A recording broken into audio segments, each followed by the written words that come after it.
Good evening, Professor Jessica Picard. My name is Napoleon. I will talk about the history of the free zone.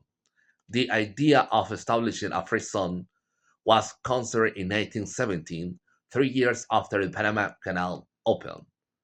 The Cologne Chamber of Commerce proposed a free zone in 1929, and the idea was taken into consideration in 1948 following the Second World War.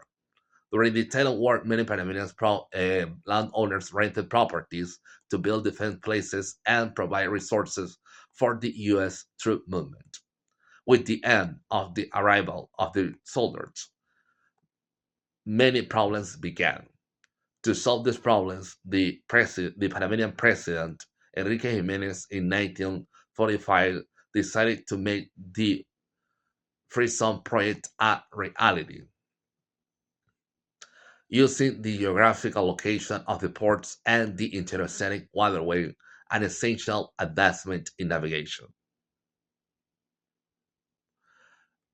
Enrique suggested reconsider the idea prepared by George Robert, by president of the First National City Bank of New York, which had proposed the establishment of the Free Zone and had been presented to the government in 1929. In 1946, the Panamanian government hired a U.S. Department of Commerce official, and this guy name was Thomas E. Lyons. He was a recognized authority who carried out a feasibility study in the area suggested by the project.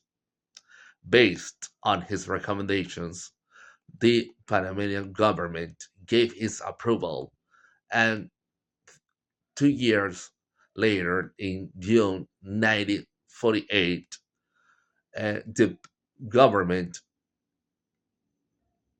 authorized to create a unit or an entity uh,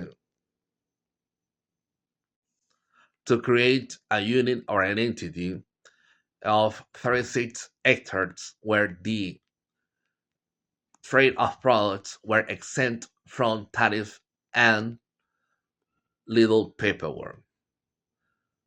The free zone will have its own legal status and will be determined by the presidency of the republic and the Comptroller General of Panama. Thank you. Hello, good afternoon, Miss Picard. My name is Bryan, and I'm going to speak about the Cologne Free Trade Zone. The Cologne Free Trade Zone, also known as ZFTZ, is one of the largest trade zones all around the world, located in Cologne, Panama. It was established in 1948, and it served as one of the biggest and significant um, hubs for international trades, allowing businesses to import, export, and re-export goods without the burden of custom duties or and tariffs. We also have to take a notice that this place plays a crucial and important role in Panama's economy, contributing to many employment and trade diversification that facilitates the movement of a wide range of different products like electronics, perfumes, textiles, into many others that you may be able to find.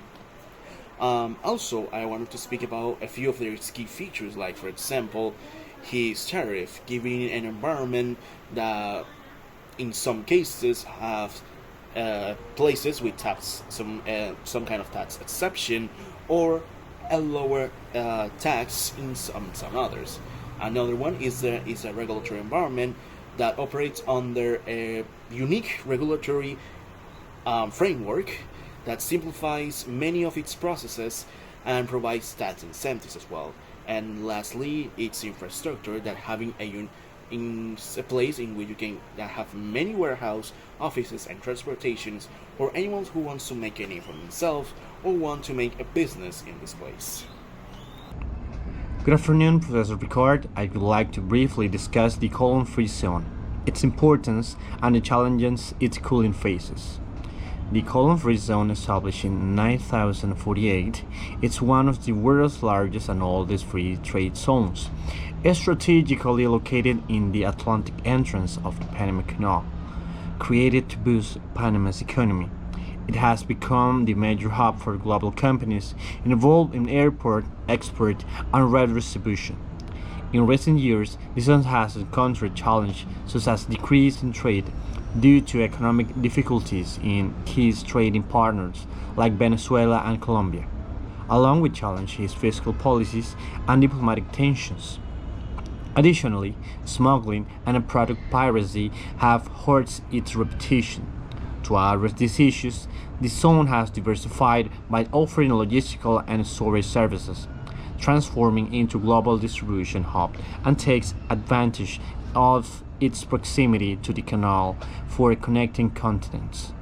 In conclusion, the colon-free zone remains vital for Panama's economy, but it faces ongoing challenges that demand innovation and adaptation to stay competitive into the global market. Thank you for your attention, Professor Picard.